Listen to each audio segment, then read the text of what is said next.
Don't be a simp. What's going on, everybody? Zach Rada here, and today I'm going to talk to you about simping.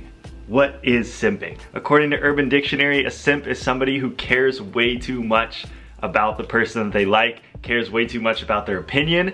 And so the way this video is going to work is it's going to be two parts. The first part is going to be me sharing a personal experience of when I was a simp and talking about why that's bad. And then the second part will be talking about how to stop being a simp and the things that you can actually do that I have done in my life to stop being a simp. So without further ado, let's jump into it. Part one, the embarrassing story of me being a simp. So a while back, yesterday actually, I'm just kidding. A while back, I was talking to a girl that I liked and we went on a few dates and it was going well. And then all of a sudden, she wasn't interested anymore. She stopped talking to me. And at the time, I was crushed. I was like, what did I do? I don't understand what went wrong here. Turns out I was being a simp. Now let me explain this to you. So this happened a while ago, and after reflection and analyzing what was going on in my mind, I realized something. At the beginning, this girl liked me, and that was great. Like, my self-esteem was really high. I was like, wow, pretty girl likes me, this is amazing. And then I started to become needy. I started to place the power of determining my self-worth in her hands. Her opinion of me gave me my self-worth, and that is dangerous. That's a no-go. If you are in that zone, you gotta change something. I didn't realize it at the time, but I was there. Now, what do I mean by that? I mean that her perception of me was what I cared about. I didn't care about my perception of me. So I was constantly chasing affirmation from her. Now, where does that come from, you might ask? That comes from a lack of self-worth and self-validation. In reality, we can't rely on other people to affirm us constantly. What are you supposed to do? This is the key here. Affirm yourself. Self-love, it's all about self-love. You want to stop being a simp, you need to love yourself. Now, I know that might sound like a weird thing to say, and I'm not saying to become a narcissist. Narcissists believe that they're better than everyone else. Loving yourself is not the same as narcissism. It means that you are valid and you are worthy and you respect yourself. That's all it means. It doesn't mean that you think you're better than anyone else.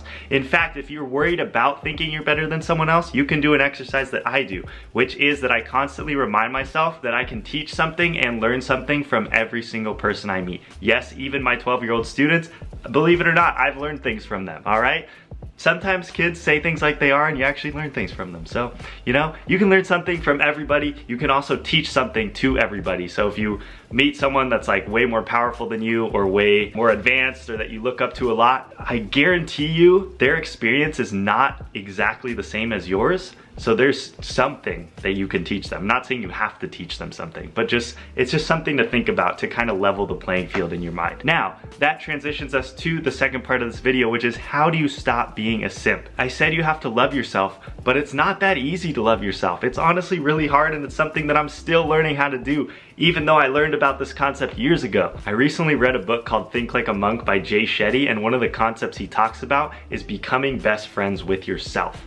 That voice in your head that's always like, oh, you suck, you messed up, why would you do that, you idiot? Become best friends with that voice. Think about that voice and talk to yourself the way you would a best friend. So if I mess up now, rather than saying, oh, Zach, you idiot, why would you do that, you suck, I tell myself, oh, you made a mistake, that's okay. Life goes on, you're gonna learn from it, you're gonna move on. The same way I would to any of my friends. If my friend made a mistake or was embarrassed about something or something didn't go the way they wanted it to, that's what I would say. So why would I not treat myself with that same love? Now, the second thing I want to talk about is the growth mindset. And this changed my life, guys. The growth mindset has two parts. The first part is accepting that I am human, I am imperfect, and I make mistakes. That part I think is pretty easy for you to accept. I mean, if you're anything like me, that voice in your head constantly reminds you that you make mistakes. And sometimes, I'm speaking from experience, I lie in bed thinking about embarrassing or stupid things that I did and I can't fall asleep. Maybe it is just me, I don't know, but definitely I am aware that I am imperfect. I am aware that I make mistakes. That is the first part of the growth mindset. The second part is super important, however, and that is understanding that yes, I may be imperfect, but I can improve. I can do better. And that right there is the key to the growth mindset and the key to self-love, is understanding that you can do better and that each mistake you make is going to make you a better, stronger person. I'm gonna say that again. Mistakes are good. Learn from them rather than beating yourself up over them.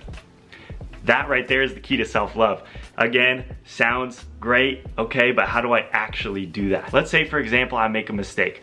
I'm really interested in leadership, so I try to lead as many things as I can. I don't have that much leadership experience because I'm only 23 years old, but I try to take on every single experience that I can get because I know I'm gonna learn from it. Some of them go great, some of them go terribly. I'm not gonna lie, I've led some really awkward meetings. I've led some meetings that didn't really accomplish much and I left feeling very frustrated. That's part of the process of becoming a good leader for me. I know that's a skill I wanna develop, so I'm very kind to myself when I mess up. Something that I tell my students when they make a mistake is that it's okay and I'm really glad that they tried. Because that's the important part, is they tried. They're not expected to know everything. That's why they're in school. They're in school to learn. So if you get a question wrong, that's okay. You're here to learn from that mistake. It's the same thing in the rest of life. Oh, Zach, you made a mistake? That's okay. You're in this, literally the school of life is what I think of it as. Of course I'm gonna make mistakes because I don't know everything and I don't have all the experiences ever. Nobody has all the answers. So with that being said, I know this video ended up talking about self-love and you probably were like, wait, I thought this was gonna be a dating video. No, I don't make dating videos. If you like this video and you want more like this, let me know in the comments below. Honestly, I've been on a huge self-development journey and I would love to share more of the information that I've learned with you guys if that's something you want. So let me know in the comments. Have a beautiful rest of your day. Remember to love yourself, take care of yourself, and I will see you in the next video. Peace.